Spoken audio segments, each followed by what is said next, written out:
বাসায় যেদিন এই রূপচাঁদা মাছটা ভুনা করি সেদিন অন্য কিছু আর রান্নায় লাগে না। ভাতের সাথে গরম গরম এই রূপচাঁদা মাছ ভুনা হলে আর অন্য কিছু লাগেই না।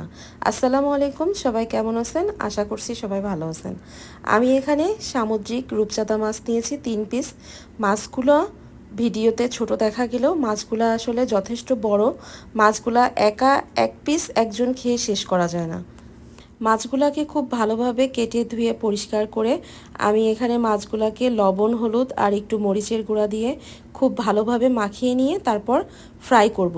আসলে অনেকে অনেকভাবে পছন্দ করে, কেউ মচমচে ফ্রাই করে খেতে পছন্দ করে, কেউ বা আবার হালকা ভেজে ভুনা করে খেতে পছন্দ করে। আমার কাছে কিন্তু হালকা ভেজে ভুনা করে খাওয়াটাই আমার কাছে অনেক বেশি পছন্দের।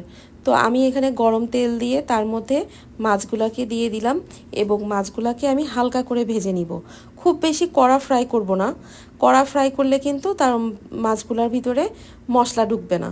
সেজন্য আমি হালকাভাবে মাছগুলাকে ভেজে নিয়ে তারপর এই মাছগুলাকে আমি ভুনা করব। আসলে এক একজনের পছন্দ এক এক রকম, কেউ ফ্রাই খেতে পছন্দ করে, কেউ বা আবার ভুনা খেতে পছন্দ করে। আমার কাছে ভুনাটাই ভালো লাগে।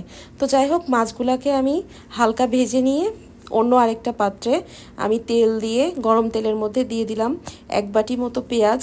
পেঁয়াজ কুচিগুলোকে হালকা একটু নেড়ে ছেড়ে তার মধ্যে দিয়ে দিলাম বড় সাইজের একটা টমেটো।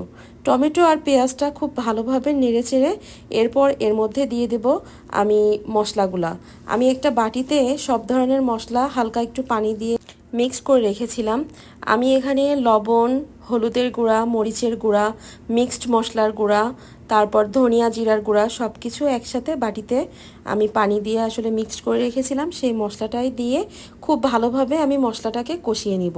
মশলাটা যখন খুব ভালোভাবে কষে আসবে তারপর এর মধ্যে মাছগুলাকে দিয়ে দেব।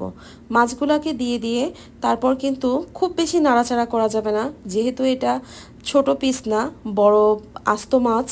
তো খুব বেশি নাড়াচাড়া না করে আমি আলতোভাবে মাছগুলোকে একটু এপিট ওপিট করে উল্টে দিয়ে তারপর কিছুক্ষণ কষিয়ে নিব। কিছুক্ষণ কষিয়ে নেওয়ার পর তারপর আমি মাছগুলোর উপরে ঝোলের পানি দিয়ে দিব। আমি এখানে 1 কাপের থেকে সামান্য একটু বেশি পানি দিয়েছি। খুব বেশি ঝোল রাখবো না, আসলে ভুনা যেহেতু, তো মাখা মাখাভাবে আমি রান্না করব। আর উপর থেকে কয়েকটা কাঁচামরিচ ফালি করে দিয়ে ব্যাস কিছুক্ষণ রান্নার পর এরপর নেড়ে চেড়ে নামিয়ে ফেলবো। নামানোর কিছুক্ষণ আগে আমি এখানে দিয়ে দিব সামান্য একটু ধনিয়া পাতা কুচি। ধনিয়া পাতা কুচিটা না দিলে আসলে মনে হয় যেন কোনো খাবারই, বিশেষ করে ভুনা বা চচ্চড়ি, এগুলাতে আসলে মনে হয় যেন ভালোই লাগে না। তো যাক, আমার রেডি আমার রূপচাঁদা মাছ ভুনা। কেমন হলো অবশ্যই সবাই জানাবেন। সবাই ভালো থাকবেন। আল্লাহ হাফেজ।